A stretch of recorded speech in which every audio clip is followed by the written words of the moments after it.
welcome back to Let's Play Failure on Let's Play Shadow Hearts. Last time we completed the pit fights. This time, failure comes in many flavors. 3, 4, 5, 6, 7, 8, 9. Fuck! This is all pre-recorded footage, by the way. Took me 20 minutes the first attempt. I played around with it, and then I recorded an episode from last week, and then I did it for 40 minutes, and I recorded another episode. A few days later, I recorded for half an hour, and I failed. Then, I got my system working. Once I did that, success at long last! Oh, thank Christ it's done. This is the worst part of the game. It is the worst judgment ring in the entire game, and it sucks. The way I was able to do this, and after, you know, that had another half an hour attempting this and not getting anywhere, it took me 5 minutes after I set things up with the volume off, not the headphones, you know, sitting on the desk and you can kind of hear it. No sound. Just the ambient noise, which hopefully is next to nothing. The lights are off. Doors closed. No laptop. No backlight on the keyboard. None of that. Everything is just dark. Just you and the controller sitting in a chair. Took me 5 minutes after an hour and a half total of attempting this. And in that 5 minutes, I got that 9 in a row where I was 1 millimeter away from getting it. And then about 2 or 3 minutes later, I got this one and it worked. Now, I'm not going to tell you went to the moon. Pow, zoom right to the moon, or to the 4th moon, 5th moon, 6th moon of Omicron, Persei, whatever the Futurama reference is. If I can think about it, I'll put a clip in. But, yeah. This was hell, and I don't expect my strategy to work for you guys. And yes, that's exactly what they're referencing. Not Futurama, but the original show that that reference came from. I don't remember it off the top of my head. It's one of those, it's the old show. Isn't it the show where the voice actress that does Leela is actually in that show? I think. I can't remember. Anyway. But yeah, I can't guarantee that my strategy works for you, but honestly, if you're struggling with this, try that. Try literally no sound. That was the key for me, because I was doing a lot of this with the lights off anyway, just to eliminate distractions. But the sound off really is the big one for me. And for doing this, what do we get? The Nightbird Claw, Yuri's ultimate weapon in the game. We need to power that up. But first, after doing this, I need to save. And then I will meet you once we get back to live commentary in a moment. Okay, we're back, and now that we have the Nightbird Claw, let's go in here and power it up first and foremost. Let's take a quick look on how much better it is. Yeah, it's slightly better than the previous one right now in physical attack power, but it ups our special by quite a bit. So let's take a quick look here. Okay, we'll equip it, that's fine. I just wanted to actually take a look at it though. It looks interesting, if a little weird, but summon the power of Ashura. Cool. Now let's boost it up. It's the last one that we should need to boost up. We're pretty much at the end. Yeah, if you take a look at the difference there, you can kind of see it there. But yeah, it's, again, it's not cheap. I've I think done pretty much all the spending that I'm going to do, but look at how much more powerful that gets. It goes up by like 30 points. That is crazy. Anyway, now that we've done that, we've got everybody's ultimate weapon, everybody's ultimate armor. We are now ready to move on. Almost. Okay, there's one more thing we need to do before we finally go to the final dungeon for real this time. And it's not really a big one. I just need to use the bathroom first. And for selecting that and challenging every other lottery member in the game, Roger is revealed as the final member. If you remember when we played against Keith there, he was saying that the chairman was an old man when he joined 200 years ago. Well, we only know a couple of people who are that old, Roger and Albert, so I guess it's kind of a good thing it turned out to be this one. Count me in, buddy. Anyone going to expect this one to be easy? Yeah, no, not really. This one is terrible. We can get Cotton Underpants, which I want to get, the Comet Mask, which I also want to get, and anything left I will spend on Seal of the Soul. Oh, first try! Woohoo! I love it. We got the Cotton Underpants.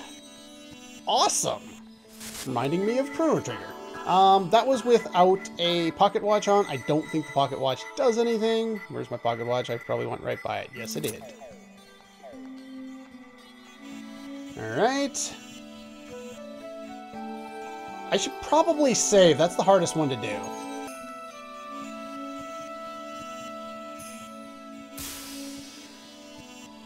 Okay, finally. I stopped trying to commentate that because I failed that about 5 or 6 times. I was always just like this fraction of an inch, you know, a fraction of a millimeter even, just before the first one there. So I finally gave up one after the second one. That seemed to work there. Now I'm just going to go get the seals of the soul off screen, just spend the rest of, I think I got 3 more lottery tickets, so... Okay, and with that, we've collected all of the items. We've used all the lottery tickets that we have. Now, we can move on. Luckily, after the first time of doing the 5 ring, we don't have to do it again. Roger can manage the rest of it on his own, and we can warp straight there. And he wishes us luck.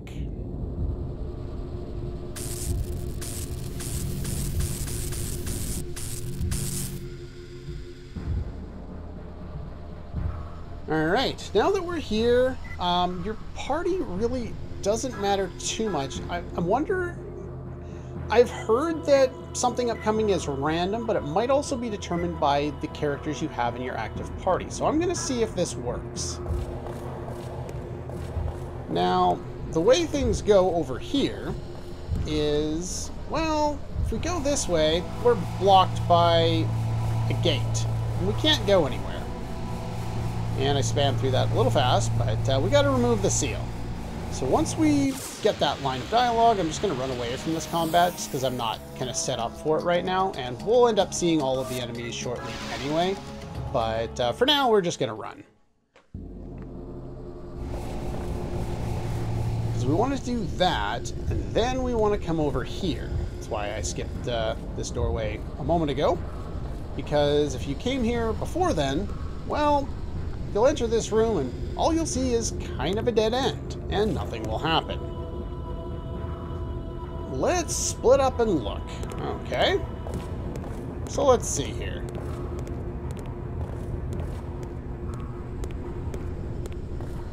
Now, I may have to do this a couple of times, because from what I've heard, it is random. Did I get it?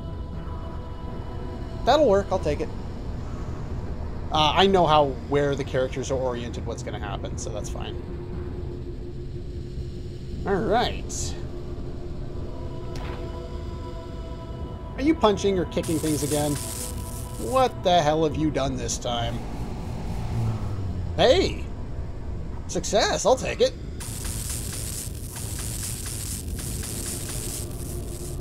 Stand back.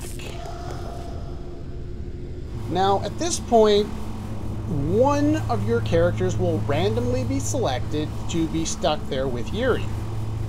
And they're going to be stuck there for, if you do this kind of by the book and just go straight there, like 2 battles. I'm specifically not going to do this for 2 battles. It's a powerful seal, is it? Well, I probably don't want to touch that then. Doesn't sound too good. Yeah, he's kind of an idiot that way. Haley, don't be a dick. He is stupid, but anyway, leave him be. Gonna have to go find a way to break the seal. And with that, we get control of a party that does not contain Yuri for the first time since the start of Europe. I usually choose Zhu Zhen just because he's the one who says he's going to do something about it, and you get to control a party of your choice. Now, basically the idea here is Yuri is overleveled. Alice is overleveled. So I like to take 3 of the remaining characters and grind them out for a little bit now. Primarily just to get to level 48 because that's when they learn their ultimate abilities and I'd like to show them off. Keith and Zhu Zhen are musts because they're actually good characters. Margaret and Haley are, alright. And so it's just pretty much a crapshoot. Whoever came with me, whether it was Haley or whether it was Margaret, they would be stuck with me and I would level them up. Now, there is one additional ability that Haley can learn at level 48, but I'm not going to be able to get it in this file. But if I remember, I will show it off from my previous file. Anyway, this was the party I was hoping to be able to get, so as long as I'm able to get that, I'm happy. And I've already set up my characters. I did this when I was saving there. So we've got the Holy Peak Staff, all your ultimate stuff, Crucifix, Warlock Earrings, Belt of Thor. Have I actually gone in to take a look at this? I guess we can look at all of the equipment that I've been neglecting to kind of go over for the last little while. Belt of Thor is quite good. I definitely like it for Zhu Zhen. It gives him 10 to special. The Belt of Power, we already looked at that. This one's more physically based, so I give this one to Keith, as well as the Demon Earrings, Crucifix. Here we have the Crucifix, the Warlock Earrings, and I was going to do the Seven-Eyed Mask, but I've decided against that after consulting my notes, and I'm going to give her the Warning Device. And that's because back attacks are somewhat common around here. And let's see, we got a number of these rings over the last little while. The Moonstone Ring cuts light damage in half, so that's somewhat useful, not particularly. This one is Obsidian, cuts darkness in half. Amber cuts the earth damage in half. Kind of basic. The Pearl Ring we got from Margaret's side quest cuts water damage in half. Worn by the witch Esla. I was about to say Elsa for a minute, but no, that's something else. No, not the Carnelian Ring. I just want to look at it. That actually looks pretty cool. There was one of these in Star Ocean Second Story, wasn't there? I think there was. Let's see, what else? Lazurite? I don't know how to pronounce things. It's blue. Protects against wind. The Crystal Ring cuts non-class damage in half. This one's decent. It also has a minor stat boost on your stats, only by 1, doesn't really matter. So non-class would be non-elemental damage, which is more useful than all of the elemental ones because pretty much anytime we would need to use it going forward, we'll be dealing with a lot of non-elemental type damage. Diamond Ring is even better than that, cuts all classes of damage except non-class. So if you pair these two together, all special damage is cut in half. So that's somewhat useful if you want to kind of make use of that. And do I need to show off anything else around here? I don't think so. So let's put that Warning Device on. And let's bring our characters and let's move on. Now we can start fighting battles because these are the characters I actually have outfitted to do so. I believe you're prevented from leaving at the moment, so just kind of keep that in mind. And who do we have first here? We have Enkidu. Perfect, I actually guessed right. Enkidu, just kind of looks like, you know, a demon-type dude with a scythe, so there's not much to worry about there. 250 HP, darkness-based, has more special defense than physical defense, but Zhu Zhen should be able to finish these guys off pretty easily with his attack. If you want, you can also use Ogre Flame Dance and Grenade as a combination between Zhugen and Margaret, and that can one-shot most of the enemies around here, assuming they're both equipped with Warlock Earrings. Now, Enkidu is interesting because you may be aware, because we see it a lot, and my other characters are equipping Pirate's Earrings, by the way, because we don't need money, and their extracts are nice. These guys drop those. But yeah, Enkidu you may be familiar with from Final Fantasy V or Final Fantasy XII.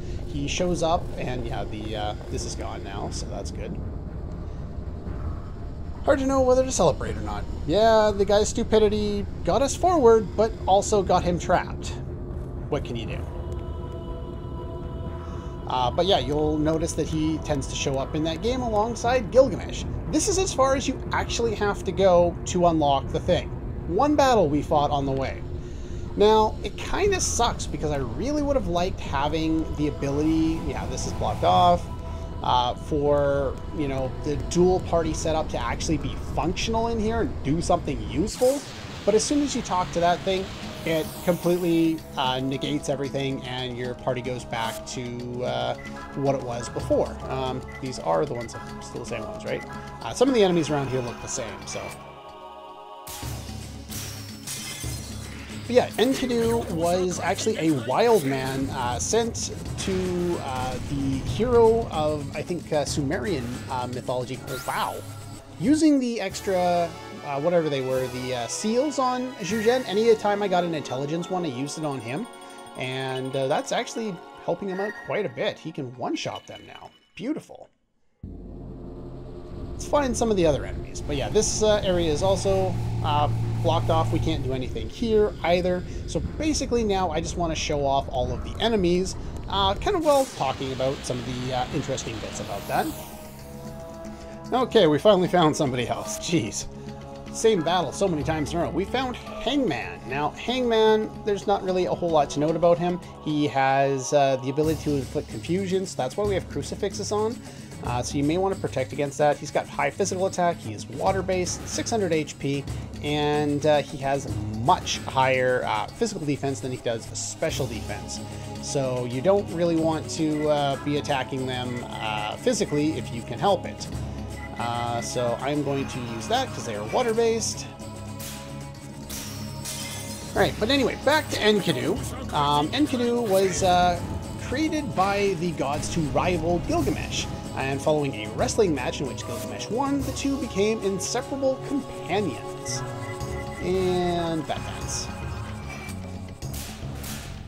And I missed. I'm not supposed to miss. Unfortunately, that's their own element. That's kind of shitty. But yeah, they became companions, and Enkidu would aid him in his adventures. During the course of their travels, the pair killed the Bull of Heaven, and for this transgression they were punished by the gods, causing the death of Enkidu. Racked with grief, Gilgamesh conquers his own mortality and travels to the underworld to seek the secret of eternal life. We also get Alchemist Water for defeating them. I'll show those off in a moment here. And he finds a plant which will grant this, but one day while he was bathing in a like a hot tub, a natural hot spring kind of thing, it's stolen by a serpent which sheds its skin, allowing it to perpetually renew itself. There's a lot of stories when it comes to Enkidu and Gilgamesh, which is why they're so often associated together in myth, lore, and video games. And those items, where are they? The Alchemist Water.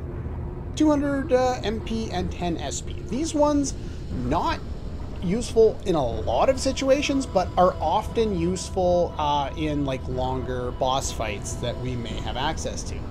Now, part of the reason why I haven't had to use a lot of SP restoring things is I've used all the Seals of the Soul that I had, except for the ones I just picked up, and they have been very, very useful for me to, you know, boost up everyone's SP to the point where they pretty much don't need to worry about it anymore. One other thing of note is I mentioned in the other episode that I did in the pit fights that I used a lot of Seals of Speed on Zhugen, giving him a total of 67 agility in the bottom left there. Well, normally he's a lot slower. I gave him 4 from one batch, and I think I gave him 2 or 3 from another batch because he's that slow. but if you boost him enough, he actually gets to go first during these sequences. Normally, Keith would go first, and Keith, well, he's not particularly, useful in dealing magic damage, but because I've boosted both Zhu Zhen's speed and his intelligence, he's able to mop the floor with pretty much everyone that we can encounter right now. So that's kind of how I've set Zhu Zhen up and kind of boosted his ability and made him far more useful than he would have been otherwise. But anyway, there's a lot of enemies in here, so let's just rush to those. Okay, we're back with another new enemy here. And let's see, we've got Emptiness and more Enkidu's, because of course we do. Emptiness has 315 HP, they are fire-based, they have strong physical attacks, and they can do HP lowering, which I'm guessing would work kind of like SP lowering. I don't remember ever being hit by them. Probably because I do this and I win. Not if I don't get the perfect, though. Yeah, well, whatever. Yeah, I could use some help here. I'm not sure how many more enemies you'll actually be able to run into in this particular part of the area, but we can finish them all off pretty quickly. We have Warlock Earrings to do this.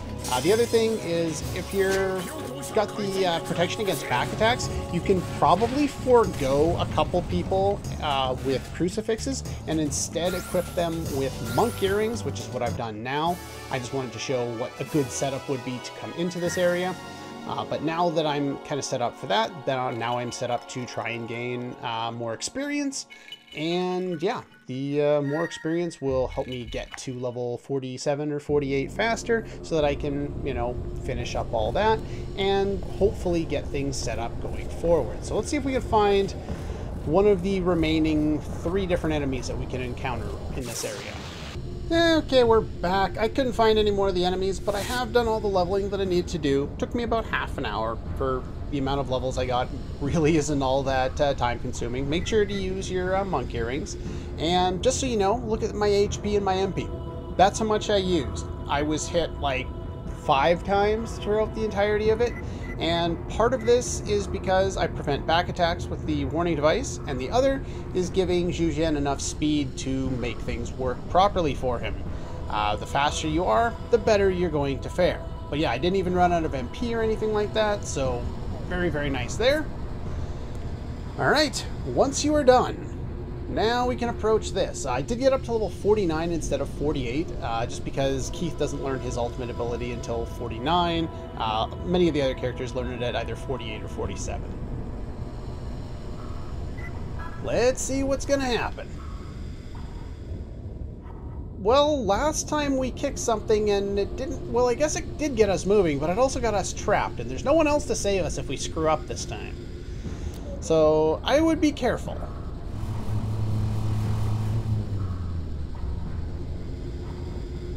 Now they're free. Must have done something. Alright, so now we get to go. Now, what I could do at this point, since I have access to Haley, is I could just have him level up now. He needs level 47 for his ultimate ability, but like I said, I'll show it off on my other file. I'm not going to grind him up just for that. I did it in my other file just to want to kind of compare abilities to see which was more useful. And nothing was particularly more useful than anything else. I'm not even going to fight this battle. Bye-bye. I've been fighting enemies for half an hour now. I don't really need to fight anymore. But yeah, it's kind of a minor party split, which is unfortunate. I really wish there would have been more to this party split, and we actually get to explore 2 different halves of the same dungeon or something like that. And they just kind of completely split the party in half, and you get, oh, this party goes this way and this party goes that way. And then, they could have done something interesting with it, like, say, Yuri gets split up with Margaret and Keith, and they go one way, and then Haley, Alice, and Zhu Zhen go the other way. It's like, oh, okay, so maybe there's, a magical aspect versus a physical aspect to this, and, make the enemies appropriately. But they did nothing. So, whatever, I guess. Yeah, you were stuck for a little while. Little extra time because I needed to grind guys up. Now, you don't have to grind your characters up like that at all. I'm doing it primarily so I can show off different abilities and so you can see all the different animations.